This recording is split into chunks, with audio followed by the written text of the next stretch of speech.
Welcome along to another episode of TUI Transfer Talk, and this week marks a huge week for Southampton Football Club, and we've been, I think it's probably fair to say, impatiently waiting for Saints to make a signing during this January transfer window, and it looks like we've finally done it, made our first signing of the window. Saints have agreed a fee for 26-year-old Argentinian striker Guido Carrillo from AS Monaco, and smashing our current transfer record. It's been reported at 19.1 million, about 22 million euros, and all 6'2" of him is ready to put on the red and whites for Southampton. But all reports, it seems like he absolutely loves bullying defenders, smashing home some headers, and this on paper sounds just exactly what Clive has been calling for all season. A big man to search for. Is his name Giroud? He hasn't got a beard like Giroud, but it's not Giroud. No. Well, if he plays half like him, then he'll be decent. No, I'm pleased. We finally got someone, or it seems we got finally somebody over the line. We all know what we need. We need a forward who can hold the ball up. We need a forward who can head, and a bit of physical presence up there. So ticks the boxes. Let's hopefully that he gets a good start. Not a lot of time, to be honest, because if he's not involved in the Brighton game, then what we're talking, 13 games, is it? I don't know how many we got left. Is it? We're on 24. Is it 24? If it's 24 now, then yeah, you're looking at 14. But forget everyone's in the same boat. We've all got pretty much the same number of games left. It's important to give the fans a morale boost. I think they did have with the performance against Tottenham, and that needs to continue. And who knows? We could be like the buses in the taxi story, nothing for ages, and then they all turn up at once. You do wonder if anything's going out the door, maybe Gabby, but we'll have to wait and see on that one. Yeah, well, we have seen a departure this month. Matty Target has gone on loan to Fulham for the rest of the season. Seems like Sessegnon, who everyone's been scouting, looks like he's going to be pushed further forward. But we're here to talk about Guido Carrillo. He's made 22 appearances this season, but just 2 of them have been appearances, starts in Ligue 1 in the French league. He scored 20 goals in over 50 appearances for Monaco since signing from Estudiantes in 2015, where he played under Pellegrino. So it looks like the black box and the manager has combined for this this signing. He flourished under Pellegrino over in South America, but by all means, he's not quite the finished product by the reports that I've been reading. Maybe a little bit slow to react to through balls and those killer passes, what we've seen from Tadic, sort of what we've seen over the last few years from Tadic, really. But it's certainly an addition and hopefully a big morale boost to the squad that has desperately been lacking this season. Yeah, without a doubt, and it's what we need. It's what we need. That's been so obvious in games that we play nice football up to the edge of the box, but then it just doesn't go anywhere, and we don't hurt the opposition.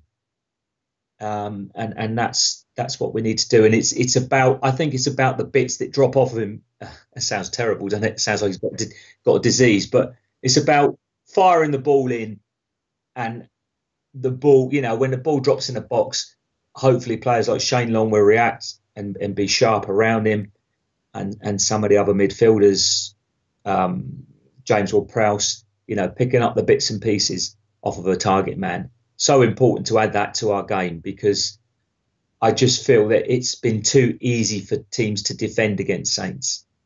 We haven't hurt people, and we need to. We desperately need to. We're going to have to do this, and we're going to have to do this job on the road. So hopefully he's got the character. That's the difficult thing of a foreign player coming into English football. It is a bit of a culture shock for them. It is very different, massively different to league. And he needs to get used to it straight away. You haven't got a bedding in period. There aren't enough games left.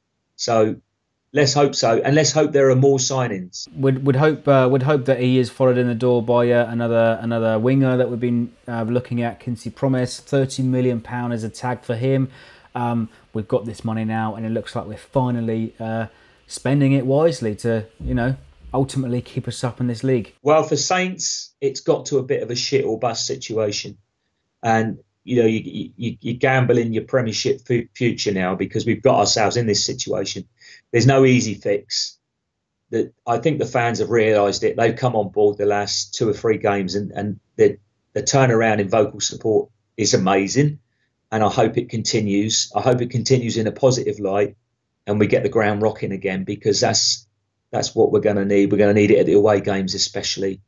And, you know, obviously the next 10 days or so is going to tell you a lot about Saints' chances.